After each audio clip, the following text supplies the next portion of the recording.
Donc tu parlais de l'importance du réseau, c'est ce qui fait tout, du moins quand tu veux vraiment accéder à des paliers de game bien plus importants, c'est ça qui va faire la différence. Comment tu t'y es pris, toi, pour rentrer en contact avec ces gens-là? Qu'est-ce qui a fait que tu as réussi à attirer leur intérêt, et maintenant à créer des synergies avec ces gens-là?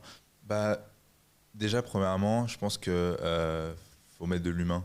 Faut être gentil avec les gens, faut les écouter, faut comprendre, faut s'intéresser, pas juste essayer de leur vendre quelque chose ou voilà, pas rentrer directement dans le business, mais s'intéresser aux gens, continuer à parler, leur envoyer des updates, des news, en fait leur donner de la valeur tout le temps. Moi des fois je vois des articles intéressants sur l'immobilier à Miami, boum, j'envoie à mon réseau.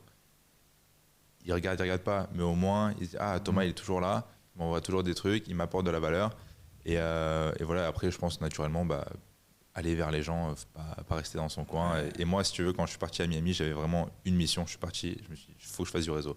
Donc, c'est-à-dire que même Michael, avec qui je travaillais, m'avait dit, vous êtes jeune, vous voulez aller en boîte de nuit ou quoi que ce soit, pas de problème, mais faites du réseau. Donc, j'étais là, en boîte de nuit. Ah ouais. Salut, moi je fais de l'immobilier, tu fais ça, tiens, prends mon contact. Et donc, du coup, j'ai fait un carnet d'adresses énorme. Okay. Et ça me sert aujourd'hui, clairement. Ouais, et puis et tu vois alors il y a deux choses. Déjà, c'est vrai que le réseau c'est quelque chose de vachement important, mais il y a beaucoup de gens qui comprennent que c'est important mais qui sont assez maladroits parce que ça se cultive un réseau. Et puis il y a ce truc, pour moi, comme tu le dis, pour maintenir un réseau, le pérenniser et le faire croître, il y a ce truc de give first, tu vois, de tout le temps donner de la valeur. Même, tu vois, par exemple, noter la date d'anniversaire, envoyer un petit message au premier de l'an, un article, tiens, etc. Et en fait, tu restes dans la tête de la personne et puis à un moment, mais de manière totalement désintéressée, c'est-à-dire que t'es pas là tout de suite, faut créer un intérêt financier, il faut créer un truc transactionnel. Non, ça vient peut-être après. Avant tout, c'est d'abord créer du lien, parce que mettre l'humain au centre, c'est ce qui paye, et généralement, c'est ce qui fonctionne à long terme. Ça, c'est intéressant. Et donc, tu es à Dubaï aussi depuis un certain moment. Est-ce que tu vois, notamment dans la capacité à faire du réseau et connecter avec les gens, qu'il y a une différence entre... est-ce que c'est plus facile à Miami, par exemple, aux États-Unis, de créer de la synergie qu'à Dubaï ou que d'autres pays dans le monde que tu as pu faire?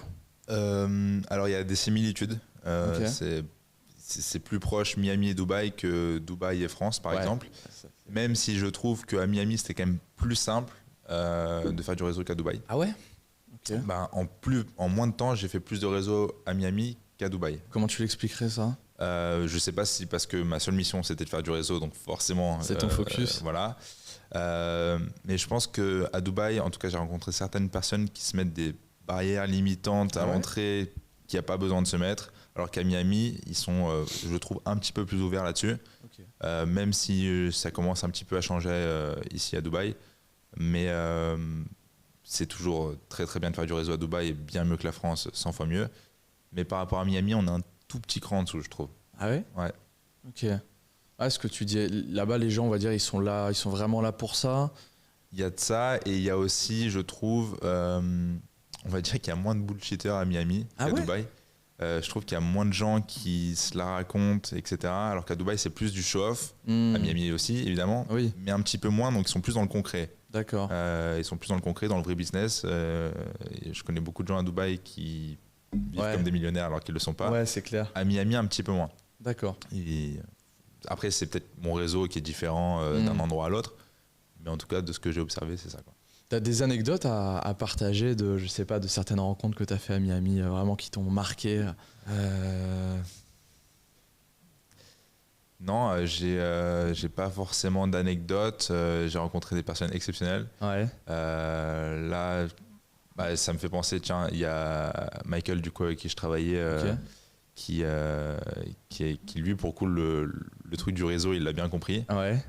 Si tu veux, c'est l'un des meilleurs brokers de Miami. Okay. Il a tout un panel de clients incroyables. On parle de joueurs de foot en équipe de France, on parle de DJ très connus dans le monde. Okay. Et du coup, il a une clientèle incroyable, à quel point qu'il est même coproducteur de David Guetta sur les fundraising. Il avait fait non, il avait fait des événements, tu sais, à Miami, Paris, New York, Dubaï, etc., pour lever des fonds justement pendant le Covid, etc., pour donner aux associations, etc. Et donc c'est lui qui a créé ça, enfin co-créé ça.